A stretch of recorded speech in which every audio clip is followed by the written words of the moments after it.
Olá, queridos, graça e paz, sejam bem-vindos para mais um dia de intercessão na presença do nosso Deus. Hoje, dia 24 de dezembro, amanhã já é um dia de Natal, um dia em que muitas pessoas certamente estarão reunidas aí com a sua família, louvando, acredito, bem dizendo ao Senhor. A gente concorda, acredito, pelo menos a maioria concorda, que Jesus pode não ter nascido no dia 25 de dezembro, mas a data, o mês, não é a questão principal. A questão é que Jesus nasceu. A promessa se cumpriu, porque Deus prometeu que enviaria o Salvador e Ele cumpriu a promessa há mais de 2.000 anos atrás. E se hoje nós estamos aqui, é porque de fato Jesus nasceu. Jesus veio a este mundo e cumpriu o seu propósito, cumpriu sua missão, sendo crucificado naquela cruz, recebendo os nossos pecados, recebendo a nossa condenação e também ressuscitando ao terceiro dia. Louvado seja Deus por isso. Eu quero, antes de entrarmos aqui, quero compartilhar uma palavra com você, mas antes eu gostaria de fazer uma oração para prepararmos o coração, prepararmos o ambiente e aí então entrarmos numa palavra e aí então na intercessão, tá bom? Se for possível, feche os olhos, liga o pensamento em Deus, vamos orar. Pai, no nome do Senhor Jesus, eu venho à Tua presença em oração, meu Deus, juntamente com cada irmão que se encontra agora conectado. Meu Deus, quantos que na correria, meu Pai, deste dia, desta véspera, meu Pai, do Natal, quantos, meu Deus, que tiraram este momento, meu Deus, para orar, para interceder, para colocar não só a sua vida, mas também como a vida de outras pessoas diante de Ti em oração. Eu agradeço ao Senhor no nome de Jesus por isso e peço ao Senhor que ajude esta pessoa, meu Pai, a se concentrar. Muitos, meu Deus, estão em lugares, meu Pai, onde a movimentação é constante, onde existe muita agitação. Eu peço ao Senhor que ajude esta pessoa a verdadeiramente estar conectada, meu Pai, com o Senhor, para que ela possa orar com entendimento. Nós colocamos esse momento de intercessão nas Tuas mãos, no nome do Senhor Jesus. Amém. Amém? Glória a Deus. Eu não sei exatamente aonde você está, Provavelmente, creio que pelo menos a maioria deva estar em casa, preparando aí a ceia, para mais tarde. E louvado seja Deus pelo fato de você ter separado esse momento para intercedermos, para colocarmos diante de Deus a vida de outras pessoas. E eu creio que isso, de alguma forma, vai trazer benefícios para a sua vida. A Bíblia diz que é dando que se recebe. Uma das coisas que o Senhor Jesus nos ensinou é exatamente isso. Jesus, Ele se doou para outras pessoas, Ele se entregou na cruz.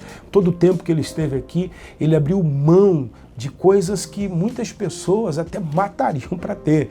Jesus abriu mão de bens, Jesus abriu mão até mesmo de uma vida conjugal. Jesus era um homem como qualquer outro homem e naturalmente ele tinha desejos como qualquer outro homem, mas Jesus abriu mão, de ter uma vida conjugal, uma vida, podemos dizer, normal dentro desse sentido, criando e formando uma família para poder cumprir a sua missão. Ele se entregou. E eu louvo a Deus pelo fato de você, neste momento, ter parado um pouquinho aí a sua correria para estar conosco aqui em oração no nome do Senhor Jesus, tá bom? Bom, vamos lá. Eu quero compartilhar com você uma palavra, na verdade, parte de uma palavra que eu preguei há uns dias desse na igreja, deve ter mais ou menos uns 2, 3 domingos, que falávamos aqui sobre sermos guiados pelo Espírito Santo. Uma das coisas mais importantes que nós precisamos para 2022 é ter a certeza, a convicção de que estamos sendo guiados pelo Espírito Santo. Em Romanos 8, no versículo 14, a Bíblia diz que os filhos de Deus são guiados pelo Espírito de Deus. Uma das coisas que precisamos entender é que Deus quer, através do seu Espírito, guiar a nossa vida, ajudar nas escolhas, nas decisões, nos dar entendimento em tudo que realmente precisamos fazer. Agora, para sermos guiados pelo Espírito Santo, nós precisamos preparar o nosso espírito para isso. A Bíblia nos faz entender que nós somos espírito. Você não tem um espírito. Você é um espírito, você possui uma alma e reside em um corpo. E por muitas pessoas não ter esse discernimento e não conseguir separar o que é da alma e o que é do espírito, é aí que existem muitas confusões quando se fala de ser guiado pelo Espírito Santo. Há pessoas que tomam decisões fazem escolhas convictas no seu coração de que o Espírito Santo é que está guiando aquilo que ela está fazendo. E, na verdade, ela não está sendo guiada pelo Espírito de Deus. Ela está sendo guiada por uma emoção, talvez sendo guiada por um sentimento. O Espírito Santo, quando ele nos guia, ele não nos guia através da nossa alma. Ele nos guia através do nosso espírito. O espírito humano é a lâmpada do Senhor. Deus se comunica, se revela ao homem pelo seu espírito. E é importante você entender isso. Aprender pela palavra, fazer separação, o que é da alma e o que é do espírito. Lá em Hebreus capítulo 4, no versículo 12, a palavra do Senhor diz que a palavra é viva, eficaz, mais penetrante do que qualquer espada de dois gumes, e ela penetra até a divisão da alma e do espírito. E é isso que precisamos. Fazer essa separação de alma e espírito. Como eu estava dizendo, muitas pessoas ao longo dos anos tomaram decisões, fizeram escolhas, achando que estavam sendo guiadas pelo Espírito Santo, achando que aquilo que elas estavam sentindo era o Espírito Santo, e na verdade era algo da sua alma, uma emoção, um sentimento, e elas decidiram e depois não deu certo. Algumas dessas pessoas até culparam a Deus. Isso também não significa que essas pessoas não são de Deus, né? Porque às vezes a pessoa ela não foi guiada, ela não é filho de Deus. Não é isso. Nós é que temos que treinar o nosso espírito para discernir e entender o que vem dele. Eu dei um exemplo nesse culto que preguei sobre esse assunto, o exemplo de Samuel. Samuel foi um grande homem de Deus. Samuel ele foi gerado através de oração. Ana, a sua mãe, era estéril. E ela ora, ela busca a Deus intensamente. Ela faz um voto ao Senhor dizendo que o primeiro filho que Deus desse a ela entregaria no templo. E foi assim que Samuel foi gerado. E Ana cumpriu o seu voto. Ela entregou Samuel. Samuel não conheceu o mundo. Samuel foi educado dentro do templo pelo Eli, servindo ali a Deus. E ainda muito jovem, ele ouviu a voz de Deus da mesma maneira que você está ouvindo a minha voz. Ele estava se preparando para dormir quando Deus falou com ele. Samuel, eu acredito até que ele deva ter tomado um susto, se espantou, achando que era o profeta Eli. Ele corre para o quarto de Eli para saber, né, o que Eli queria. E o Eli disse, não, eu não te chamei, volta a deitar. Ele vai dormir e de repente, pela segunda vez, a voz o chama, ele levanta, corre no quarto de Eli para perguntar o que ele queria. Ele, não foi eu que te chamei. Até que o Eli percebeu que era o Senhor. E o Eli orientou o jovem Samuel, dizendo, olha, vai deitar. Quando a voz te chamar, você responde assim, eis-me aqui, Senhor, fala que o teu servo ouve. Puxa, que experiência maravilhosa ainda na juventude. Esse homem foi usado por Deus para governar o seu povo, para estar à frente do seu povo. Ele foi usado por Deus para ungir o primeiro rei de Israel, para ungir o segundo rei, o rei Davi. Um homem usadíssimo por Deus. Mas no dia que ele foi à casa de Jessé para ungir um dos filhos de Jessé como rei sobre Israel, ele, chegando na casa de Jessé, que ele colocou os olhos em Eliabe, que era o filho mais velho, ele disse consigo mesmo, está diante de mim o escolhido do Senhor. Se Deus não tivesse corrigido Samuel, ele teria ungido Eliabe, teria cometido um erro gravíssimo. Agora eu pergunto para você, por que o Samuel achou que era o Eli? Aquela palavra, aquela direção, para aquela decisão, para aquela informação, estava vindo da sua alma ou do seu espírito? Estava vindo da sua alma. Ele foi influenciado por aquilo que ele estava vendo, pela aparência de Eliabe, o porte físico. Eliabe era um soldado e aquilo mexeu com as suas emoções. E aí então, em sua alma, ele teve aquela convicção de que era o Eliabe, mas não era algo que era do espírito. Viu como uma pessoa pode facilmente se confundir? E é o que acontece com muita gente.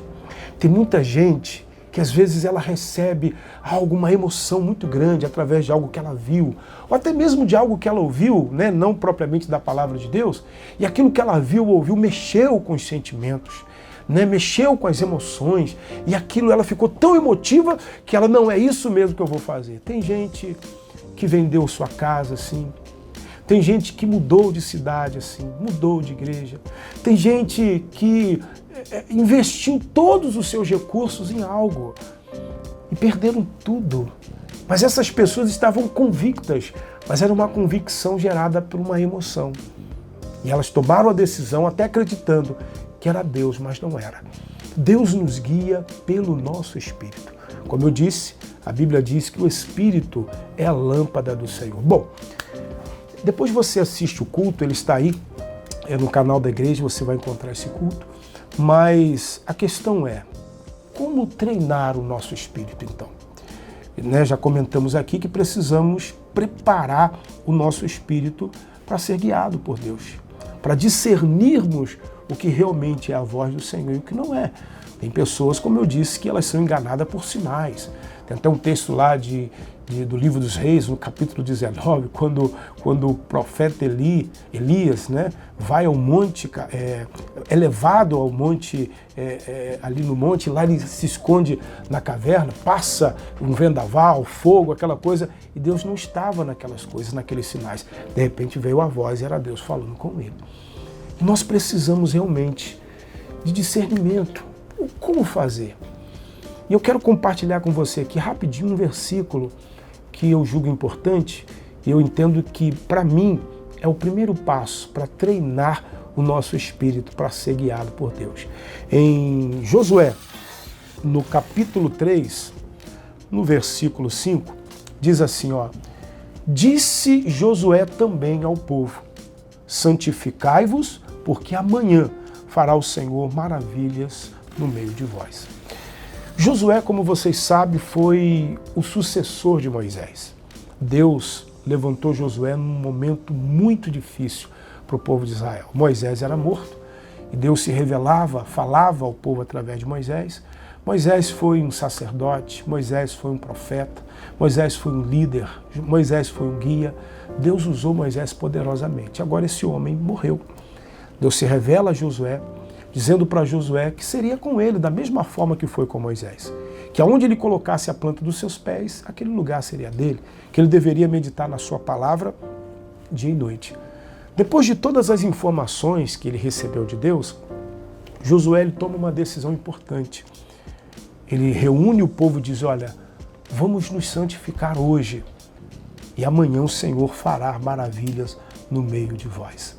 Josué entendeu que para percorrer todo aquele deserto e chegar à Terra Prometida, porque a sua missão era introduzir Israel na Terra Prometida.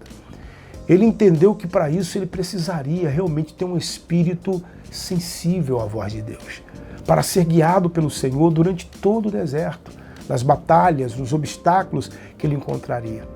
E ele entendeu que o primeiro passo para isso era a santificação.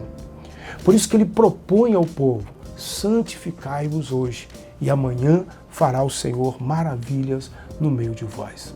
Querido, eu entendo que a santificação é o primeiro passo para treinarmos o nosso espírito, para sermos guiados pelo Espírito Santo. A palavra santificação vem da palavra santo, que significa separado. Santificação significa separar-se. É quando nós, claro, inspirados pela palavra, orientados pela palavra, começamos a remover da nossa vida aquilo que a palavra de Deus aponta como algo que nos prejudica. Isso é santificação. Eu já falei também aqui, numa outra ocasião, que santificação é um processo contínuo. É Deus como Pai nos educando e nos ensinando a viver como filhos. E isso, queridos, em alguns casos, é um processo longo, pode ser até doloroso pelo fato de alguns terem que abrir mão de algumas coisas que já praticam há muito tempo. Mas se a pessoa ela quer se santificar a fim de ser guiada pelo Espírito Santo, ela precisa fazer isso. E como isso se dá, pastor? Como eu disse, é um processo gradativo. Deus, através da sua palavra, ele então começa a nos ensinar como nós devemos viver como filhos. Podemos até fazer uma comparação como um pai e uma mãe educam os seus filhos. Pelo menos, em regra, deveria ser assim, né? O pai e a mãe orientar o filho, o que é certo e o que é errado. A gente sabe que em muitos lugares, alguns pais pensam que estão educando os filhos só batendo. E vai lá, bate e não diz nem o porquê. Só diz não e ponto final. Não. Ensinar é quando você orienta, fala o que é certo e o que é errado. Se o filho errou, você corrige o filho, sim, dependendo do caso, aplicando a correção, a disciplina, mas mostrando o que é certo. E explicando o porquê que aquela atitude está sendo corrigida para que ele não volte a cometer o erro. Agora, se ele for disciplinado, né, em alguns casos que acontece, castigado, vamos dizer assim, mas sem ser orientado, ele pode voltar a cometer o mesmo erro porque ele não aprendeu. Então Deus, pela sua palavra, ele então começa a nos orientar. Você veio para Jesus e veio com as suas ideias, com seus conceitos, com uma mentalidade formada, e infelizmente uma mentalidade formada pelo conceito que o mundo tem, né, pela ideia que o mundo tem, né, de repente com tudo que você ouviu. E Deus, através da sua palavra, gradativamente, ele vai te ensinando como falar como filho, como andar como filho, como se portar como filho. Em Romanos, no capítulo 12, o apóstolo Paulo, ele coloca aqui de uma maneira que eu acredito que vai nos ajudar. Desculpe aqui, Romanos capítulo 12, o versículo 2. Paulo diz assim, olha, não vos conformeis com este mundo, mas transformai-vos pela renovação do vosso entendimento, para que experimenteis qual seja a boa, agradável e perfeita vontade de Deus. A primeira coisa que eu quero destacar aqui é que a vontade de Deus, ela é boa, ela é agradável e ela é perfeita. Se aquilo que você está vivendo não se enquadra nessa definição, então provavelmente você não está vivendo a vontade de Deus para a sua vida, porque a vontade de Deus é boa, agradável e perfeita. Bom, mas como Paulo nos ensina para vivermos a vontade de Deus? Nesse processo de santificação. E aqui é como se ele estivesse descrevendo esse processo. Ele diz assim, olha, não vos conformeis com este mundo. Primeiro passo. Não podemos nos conformar com o mundo, né, com a opinião do mundo, a forma como o mundo está. Nós não temos que nos mover pela multidão como muitas pessoas. Ele diz assim, mas transformai-vos pela renovação do vosso entendimento. Paulo está dizendo que temos de nos transformar o nosso comportamento, transformar a nossa maneira de falar, a nossa maneira de viver, pela renovação do nosso entendimento ou pela renovação da nossa mente. Agora a questão é, quem renova a nossa mente? O Espírito Santo. Como o Espírito Santo renova a nossa mente? Através do entendimento que ele nos concede na palavra. Então ele vem, renova o nosso entendimento, a nossa mente, através do entendimento da palavra. E nós colocamos aquele entendimento novo em ação na nossa vida. É mais ou menos assim.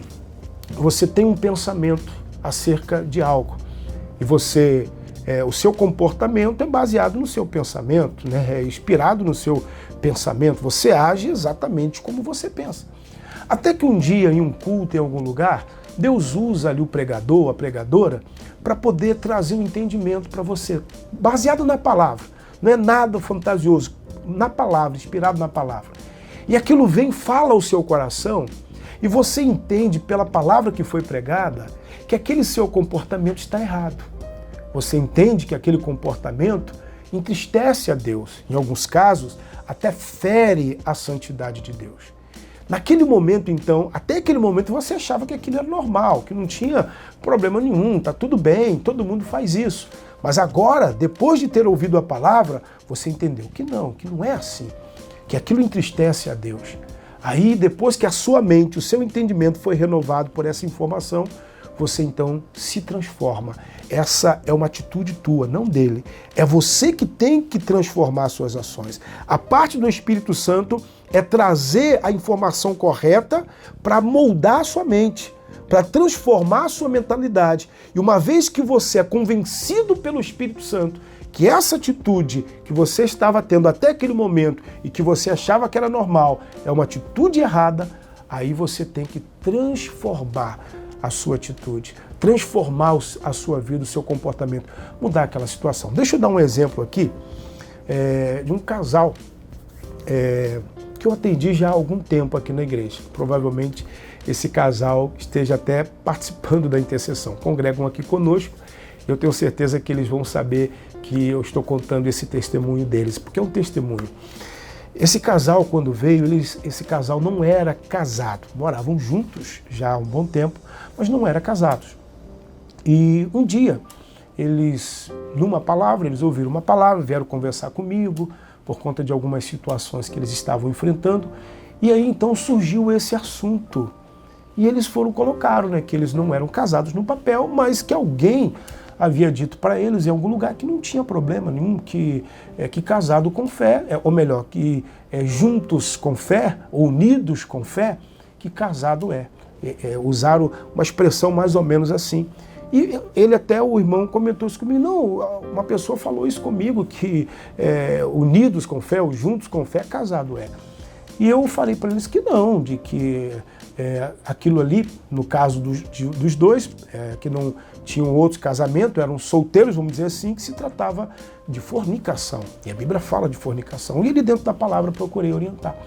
Naquele momento o Espírito Santo os convenceu de que aquilo realmente era errado. Até o momento eles achavam normal, e como muitas pessoas acham normal. Tem muita gente congregando em igreja, pessoas boas, pessoas de Deus, que são sinceras, né, que buscam a Deus, mas que acham que é normal, que não tem problema. Como esse casal também achava que não tinha problema. Mas a partir daquele momento que o casal recebeu a palavra, que entendeu, que o Espírito Santo deixou claro para eles, não, então nós temos que casar. E eles tomaram a atitude, né, a decisão de casar, e casaram para a glória de Deus. Ou seja, eles transformaram aquela situação pela renovação do entendimento. Eu não sei se ficou claro para você esse processo de santificação, mas a santificação é o primeiro passo de um preparo, de realmente preparar e treinar o nosso espírito para ouvir a voz de Deus. Se você quer realmente ser guiado pelo Espírito Santo, você precisa treinar o seu espírito. Para isso, você precisa dar esse primeiro passo, que é a santificação. É separar-se daquilo que a palavra de Deus revelar para você, que você precisa deixar. Agora, por que isso é importante, pastor? Porque o pecado, independente de qual seja pecado, ele forma uma barreira entre nós e Deus. O pecado, ele impede esse contato com Deus, esse toque, ele impede essa proximidade, cria essa barreira. Não pode haver intimidade com Deus se houver um pecado.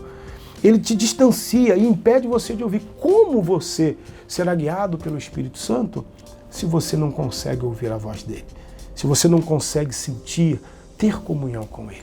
Portanto, o primeiro passo para treinar o Espírito, a fim de ser guiado pelo Espírito Santo, é a santificação. Bom, eu até me estendi aqui na palavra. Nós não costumamos, nesse momento de intercessão, nos estender tanto, né, na mensagem, mas para mim deixar um pouco claro o que estamos falando aqui, eu tive que levar mais tempo. Tem dias que às vezes com poucas palavras a gente consegue deixar bem claro aquilo que queremos transmitir. Mas eu acredito que mesmo, né, com tanto tempo assim, eu acredito que o Espírito Santo já colocou no seu coração. Bom, nós vamos orar agora, vamos interceder, vamos clamar, e eu espero que você esteja disposto a permitir que o Espírito Santo também te guie em 2020, não só em 2022, mas aí no final deste ano, hoje ainda é 24, né, de dezembro, amanhã é 25, ainda muita coisa vai acontecer. Vamos orar, queridos. Feche os seus olhos se for possível. Pai, no nome do Senhor Jesus, eu venho à tua presença em oração com todos os intercessores e com todas as pessoas que estão participando agora dessa oração. Algumas, meu Pai, não puderam estar, meu Deus, aqui em tempo real conosco, meu Deus, em oração. Estão participando da intercessão um pouquinho mais tarde. Mas o importante é que essa pessoa tirou um tempo, meu Deus, para orar, para interceder por outras pessoas. E é isso que nós fazemos agora. Nós oramos, colocando diante do Senhor, no nome de Jesus Cristo, meu Deus, a vida de todas as pessoas que estão conectadas. Oramos, meu Deus, clamando pela manifestação em cada lar, em cada família, onde a minha voz chega agora. Muitos estão participando, meu Pai, pela rádio, que sejam também alcançados pelo Senhor. Eu oro, meu Deus, juntamente com cada intercessor, pelos viajantes. Muitas pessoas, meu Pai, já tomaram as estradas, saíram, meu Deus, pela manhã. Muitas estão saindo na parte da tarde, vão sair mais tarde. E eu oro pedindo ao Senhor, guarda, Libera os anjos, meu Deus, para que estejam, Senhor, nas estradas, guardando, meu Pai, no nome de Jesus Cristo, livrando, meu Deus, todos os viajantes de acidentes, meu Pai. Ô Senhor, nós colocamos em Tuas mãos. Pai, eu levanto a minha voz, uno a minha fé com a fé dos intercessores, e eu amarro os principados, as potestades que atuam nas estradas, nos cruzamentos, nas esquinas, causando acidente, cegando os motoristas, causando distrações para tragar vidas. Eu te repreendo, espírito da morte, e eu digo, seja amarrado com todas as suas obras e ações, em nome do Senhor Jesus. Pai, eu oro colocando as estradas nas Tuas mãos, em nome de Jesus Cristo. Eu peço ao Senhor que abençoe, Pai. Meu Deus, eu também oro em nome de Jesus pelas pessoas que estão nos hospitais. Quantos, meu Pai, que gostariam de estar em casa com a família, mas estão acamados, muitos, meu Deus, num quarto, meu Pai, na UTI, numa CTI, Senhor, numa enfermaria, num quarto de hospital, nos corredores. Não só, meu Deus, pessoas que estão ali sendo tratadas, como pessoas que estão também trabalhando. Eu oro por todos, colocando, meu Deus, diante de Ti cada uma destas pessoas. Eu também oro, meu Deus, pelas pessoas que estão nos presídios, pelas pessoas que estão de serviço, muitos policiais trabalhando nesse período, Senhor, muitas pessoas, meu Pai, que precisam estar ali no trabalho. Quantos estão agora, Senhor, nas plataformas, meu Pai, embarcados, longe da família? Eu peço ao Senhor que todos sejam alcançados pela Tua presença. Eu peço que o Senhor venha envolver cada uma dessas pessoas. Eu também oro, Senhor, no nome de Jesus Cristo, pedindo a proteção do Senhor sobre essas pessoas, no nome de Jesus. Colocamos este dia nas Tuas mãos e damos ao Senhor toda a honra, toda a glória e todo o louvor. Em nome de Jesus. Amém. Graças a Deus. Amém. Glória a Deus. Bom, certamente a bênção de Deus está sobre nós, está sobre os nossos amigos, parentes, as pessoas que sempre enviam pedido de oração estão abençoadas no nome de Jesus. Bom, eu estou encerrando agora então a intercessão e eu quero desejar a você um Feliz Natal. Que Deus abençoe a sua noite, que você possa aproveitar de forma sábia esse momento com a sua família. Não desperdice esse tempo nos celulares, né? Se concentre naquilo que o seu pai, sua mãe, seu irmão, seus filhos estão falando. Desfrute desse momento. Se for possível, mais tarde, né? Depois de tirar as fotos, né? Que muitas pessoas tiram as fotos, desligue o seu celular. Sente à mesa com a sua família e desfrute da companhia de cada um deles, tá bom? O ano foi um ano muito difícil para nós, para todos nós, e precisamos realmente aproveitar esse tempo com sabedoria e com entendimento. Eu fico por aqui, a Intercessão em Foco volta na segunda-feira ao meio-dia. Que Deus abençoe a sua vida, um ótimo Natal para todos e até, no caso, até domingo no culto, se Deus quiser, e a intercessão até segunda-feira. Fique na paz, Deus te abençoe.